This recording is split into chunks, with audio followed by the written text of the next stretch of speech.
komplotan yang bersumpah dengan mengutuk dirinya bahwa mereka tidak akan makan dan minum sebelum membunuh Paulus.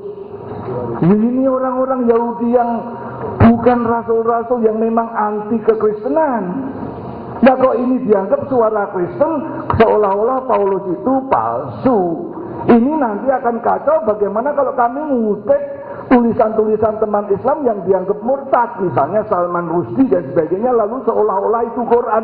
Ya, saya malu sama teman-teman Islam. Saya kira ini yang harus dijaga kejujurannya itu di situ. Paulus tetap seorang tauhid. 1 Korintus 8 ayat 6. Jadi bagi kita hanya ada satu Allah, Bapa, Allah Abraham, Ishak dan Yakub, dan satu Tuhan, yaitu Yesus. Bagi orang Kristen apa salah kalau kita mengkanjengkan Yesus? Nah, kalau ini salah, berarti ini sudah perampasan hak asasi manusia. Oke, Pak. Terima kasih. Langsung monggo disangka, Pak. Oke, terima kasih. Jadi,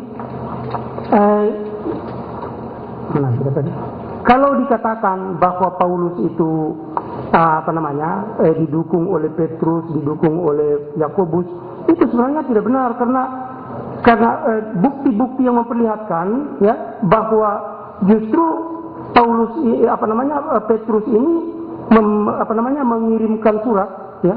Ini ada suratnya Petrus kepada Yakobus. Saya bacakan. Di mana sumbernya? Clementine Homilis chapter Clementine Homilis. Bukan Alkitab ya? Bukan. Oh ya. Kalau Alkitab itu dukungan Paulus, maka sekarang kita harus cari yang lebih asli. Inilah suratnya Petrus kepada Yakobus. Dan ini saya ketahui bukan karena saya seorang nabi, tetapi memang perbuatan jahat ini telah saya ketahui sejak semula, bahwa beberapa orang dari orang Romawi telah menolak khutbah saya yang memiliki kewenangan untuk menjelaskan hukum Taurat, dan menggabungkan diri untuk mengikuti khutbah liar yang menjadi musuh saya. Coba lihat. Dalam hal ini beberapa orang telah melakukan justru di saat saya masih hidup untuk merubah kata-kata saya. Jadi itu dipermain-mainkan itu kata-katanya Petrus yang memang dia sangat anti dengan Paulus, di dalam Alkitab dibuat seakan-akan bermesra-mesraan. Ini yang kita bisa tersesat. Ya. Merubah kata-kata saya ke berbagai pengertian, penafsiran yang lain hanya untuk menggugurkan hukum Taurat, seakan-akan saya berpikir seperti itu, hanya karena tidak dapat menjelaskannya dengan bebas. Tetapi orang ini mengaku saya tidak tahu bagaimana mengetahui yang saya maksudkan, padahal sesungguhnya saya tidak pernah mengajarkan demikian. Tetapi kalau saya masih hidup, mereka sudah berani mengkhianati saya, tentu akan lebih parah lagi dilakukan oleh mereka yang akan datang sesudah saya. Ini jelas sekali. Yang kedua, kalau kita lihat di dalam kisah para rasul, Yakobus ini marah kepada Paulus karena Paulus mengajarkan orang untuk meninggalkan hukum Taurat, disuruh bertobat.